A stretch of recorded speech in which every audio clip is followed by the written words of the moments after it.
channel, She's in Sports. I'm Ashley. I didn't record a video for Tuesday because I went out of town, but I'm back. This video is all about cold emailing. Now, I wouldn't personally cold email, nor would I advise someone to cold email. However, if you truly feel called to cold email someone, I do have a few tips. Tip number 1, first things first, research who you are emailing. What is this person's role in the organization?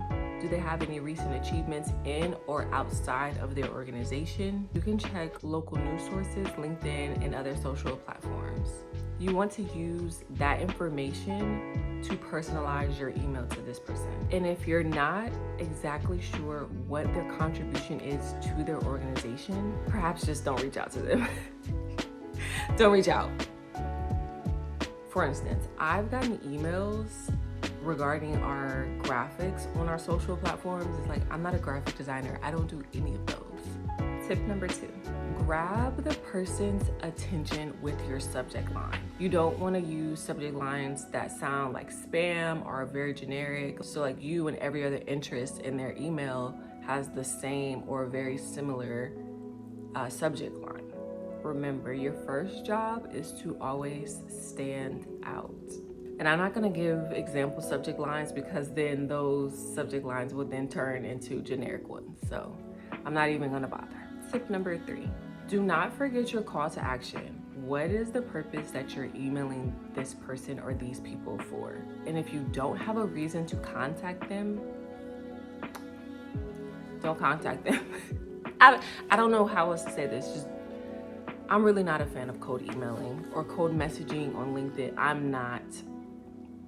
I don't think you should do it. Your call to action could be to set up a phone call or Zoom call to learn more about them, their organization, what have you. Make sure that your call to action is clear and concise, the same way that the body of your email needs to be clear and concise. Have one primary objective in your email.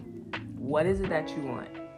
And then link your call to action to the body of your email.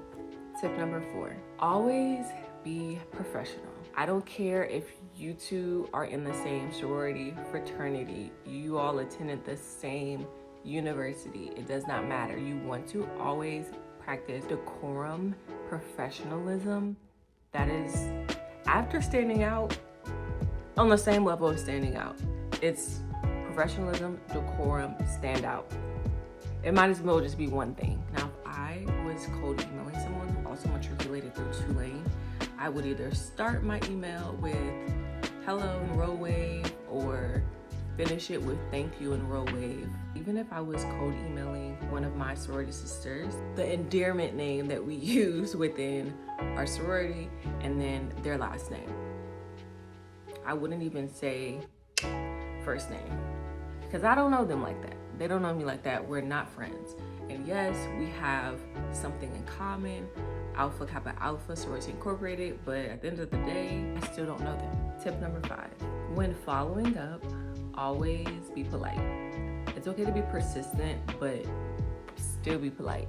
There's nothing wrong with a gentle reminder, and although it may feel that you're being annoying by following up, just always remain professional. Nothing can beat professionalism. Now, I didn't cold email this person. They gave me their card and expected me to contact them, but I sent them an email. The Saints had won that game, so I didn't immediately email, but I emailed, I believe, the following week, and I didn't hear anything back. I had approached one of the directors at the Saints and was like, hey, he hasn't responded. Like, I'm not sure what to do. And, she just reminded me, it's okay to follow up. Like, there's nothing wrong with that. Just be polite and just say, hey, I'm not hey, obviously, but remain professional. Just following up on the other email. He did respond to my email. It was very nasty, actually. And I was like, well, why did you even give me your card? And that's why I say don't cold email, because someone was like that with me and they gave me their card, expected me, they told me to reach out to them. You're better off writing a handwritten note. If you are gonna write a handwritten note, make sure that it's certified that you have a tracking number so that you know when it gets to them. I've actually sent out handwritten notes in 2021, 2022, one of those years. But that was it for this video. Again, I would not advise cold emailing anyone, but if you do, follow these steps. And remember, if anyone asks, I definitely suggested against cold emailing about 5 times, just in this one video alone. So don't tell them Ashley sent you. No, do not do that. And I will see you next video.